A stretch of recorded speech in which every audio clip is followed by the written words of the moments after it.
تو دل چاہتا ہے آپ کے ساتھ بھی شیئر کروں تاکہ ہم جو چیزیں پڑھ کے ابھی تک عمل نہیں کر رہے وہ عمل کرنے لگ جائیں. مجھے امید ہے نماز تو کچھ نہ کچھ امپروو ہوئی ہی ہوگی. آج صدقے کے بارے میں کچھ پڑھتے ہیں، دیکھتے ہیں ہم کیا کر سکتے ہیں. سعودی عرب میں ایک مصری عالم نے صدقہ کی عظمت اور فضیلت پر ایک دل نشین لیکچر ارشاد فرمایا. انہوں نے دوران گفتگو احادیث مبارکہ کے حوالے سے ذکر کیا کہ صدقہ بلاؤں، مصیبتوں اور بیماریوں سے نجات پانے کا بہترین آزمودہ نسخہ ہے. مصری عالم کی گفتگو کے دوران ایک مصری آدمی ہی کھڑا ہوا اور اس نے کہا کہ واقعی آپ کی بات مبنی بر حقیقت ہے. میں نے خود تجربہ کیا ہے کہ صدقہ انسان کو مصائب و آلام اور موذی امراض سے بچاؤ کا ذریعہ بن جاتا ہے.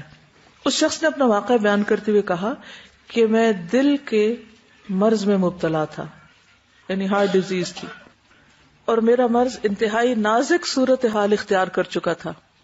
مجھے 2 دفعہ ہارٹ اٹیک ہو چکا تھا. مقامی ڈاکٹروں نے میری زندگی اور موت کے درمیان ایک لکیر سے کھینچ دی. مجھے اپنی موت کے آثار نظر آنے شروع ہو گئے. میں نے آخری چارے کے طور پر امریکہ کا رخ کیا اور وہاں ماہرین نے امراض دل سے رجوع کیا. ان کے علاج سے مجھے کچھ افاقہ ضرور ہوا مگر موت کے سائے ختم نہ ہوئے. پھر ہر 3 مہینے بعد امریکہ جانا میرا معمول بن گیا. ادویات کے سہارے میری زندگی کی سانس چل رہی تھی. ایک دن ایک عجیب واقعہ رونما ہوا. میں گوشت خریدنے کے لیے قصاب کی دکان پر گیا. وہاں ایک پردہ نشین خاتون کھڑی تھی. قصاب جب گوشت بناتے ہوئے فالتو چربی، چھچڑے وغیرہ نیچے پھینکتا تو اگر اس کے ساتھ معمولی سا گوشت چپکا رہ جاتا تو وہ عورت لپک کر اسے اٹھا کر اپنے بیگ میں ڈال لیتی. میں کافی دیر تک یہ منظر دیکھتا رہا. بالآخر میں نے اس عورت سے پوچھ ہی لیا کہ بہن یہ کیا ماجرا ہے، یعنی تم چن رہی ہو؟ خاتون نے بتانے سے انکار کر دیا. جب میرا اصرار بڑھا تو اس نے چھلکتی آنکھوں سے بتایا کہ میرے گھر میں 7 ماہ سے گوشت نہیں پکا. حالات نے اس موڑ پہ لا کھڑا کیا ہے کہ زندگی کی گاڑی بمشکل حرکت میں ہے. آج میرے چھوٹے چھوٹے بچوں نے ضد کی کہ ہمیں گوشت پکا کر کھلاؤ. میں گوشت خریدنے کی طاقت نہیں رکھتی، اس لیے قصاب کی دکان سے فالتو چربی وغیرہ سے لگے ہوئے گوشت کے ٹکڑے جمع کر رہی ہوں کہ انہی کا شوربہ بنا کر اپنے بچوں کی خواہش پوری کر دوں. اس درد بھری کہانی سن کر میرے رونگٹے کھڑے ہو گئے. میری آنکھوں سے آنسو چھلک پڑے. میں نے قصاب سے کہا بہن جب چاہے جتنا چاہے گوشت خرید لے، آئندہ اس کی قیمت میں ادا کیا کروں گا. اور خاتون سے کہا کہ ایک بھائی کی طرف سے یہ ہدیہ قبول کیجیے. اس کے بعد میں اپنے گھر آ گیا. میرے دل کو اتنی خوشی، راحت اور مسرت ملی کہ اس کے اثرات میرے چہرے پر بلکہ پورے بدن پر عیاں تھے. مجھے خوش دیکھ کر میرے بچوں نے بڑی محبت سے پوچھا ابا جان آج کیا ماجرا ہے؟ آپ کے چہرے پہ تو ہمیشہ فکر سایہ کیا رکھتا ہے لیکن آج آپ بہت خوش نظر آ رہے ہیں. مناسب اور مختصر سے الفاظ میں انہیں اپنے ساتھ پیش آنے والے واقعے سے میں نے آگاہ کیا اور اللہ کے حضور سرب سجود ہو گیا کہ اللہ نے مجھے ایک حقیقی خدمت کا موقع دیا. اس کے نتیجے میں مجھے اطمینان قلب کی دولت سے مالا مال کر دیا. کچھ عرصے بعد میں حسب معمول امریکہ گیا تو میرے معالج میری ٹیسٹ رپورٹس دیکھ کر حیران رہ گئے کہ یہاں مرض دل کے ہاتھوں موت کے منہ تک پہنچنے والا شخص بالکل نارمل ہو چکا تھا، جیسے اسے کبھی یہ مرض ہوا ہی نہیں.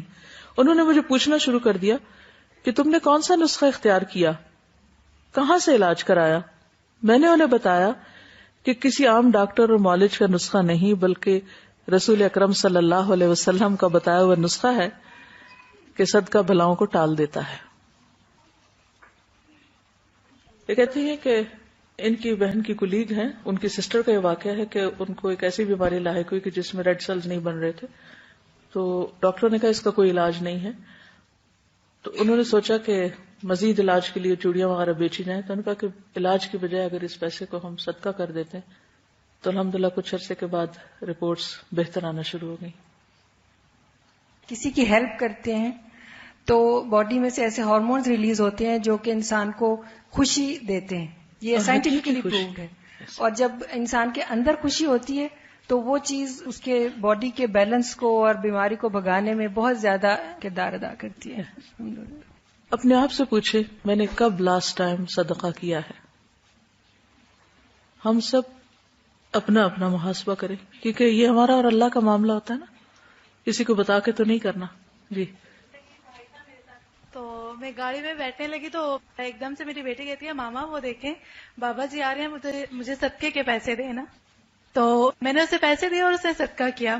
اور ٹیکسلا کے قریب ایک جگہ آتی ہے جہاں دو پہاڑیاں آپس میں ملتی ہیں نا، مارگلا.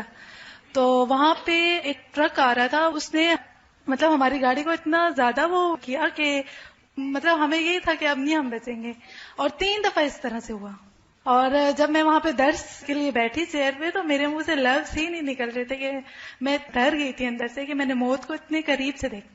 اور یہ الحمدللہ میری بیٹی ابھی 3 سال کی ہے تو اس کو میں نے عادت ڈالی تھی. مطلب ہاں جی، اگر ہم کسی کو چیز سکھائیں تو وہ بچے بھی آپ کو بتا یاد دہانی کراتے. بالکل، یعنی اگر آپ بچوں کو سکھاتے ہیں تو خود آپ بھولنے لگے تو وہ فوراً آپ کو یاد کرا دیتے ہیں. یعنی اگر کوئی بیمار ہوتا ہے تو گوشت کا اسپیشل لوگ صدقہ کرتے ہیں. اور کھانے کی کسی بھی چیز کا کیا جا سکتا ہے، اس میں کوئی اسپیسیفک نہیں کہ اس کی گردن ہو یا کوئی اور ہو یا بکرا ہی ہو. اگر کوئی مرغی دینے کی طاقت رکھتا ہے تو مرغی دے دے. اور اس طرح میرے ساتھ ہوا بھی ہے. میرے بھی ہسبینڈ بیمار ہوئے تھے اور وہ بالکل ٹھیک نہیں ہو رہے تھے، اور جب میں نے گوشت کا صدقہ کیا تو اسی رات وہ کافی بہتری ہوئی. اسپیشلی گوشت کا کھانے کا بیسیکلی وَيُطْعِمُونَ الطَّعَامَ عَلَىٰ حُبِّهِ مِسْكِينًا وَيَتِيمًا وَأَسِيرًا. تو کھانا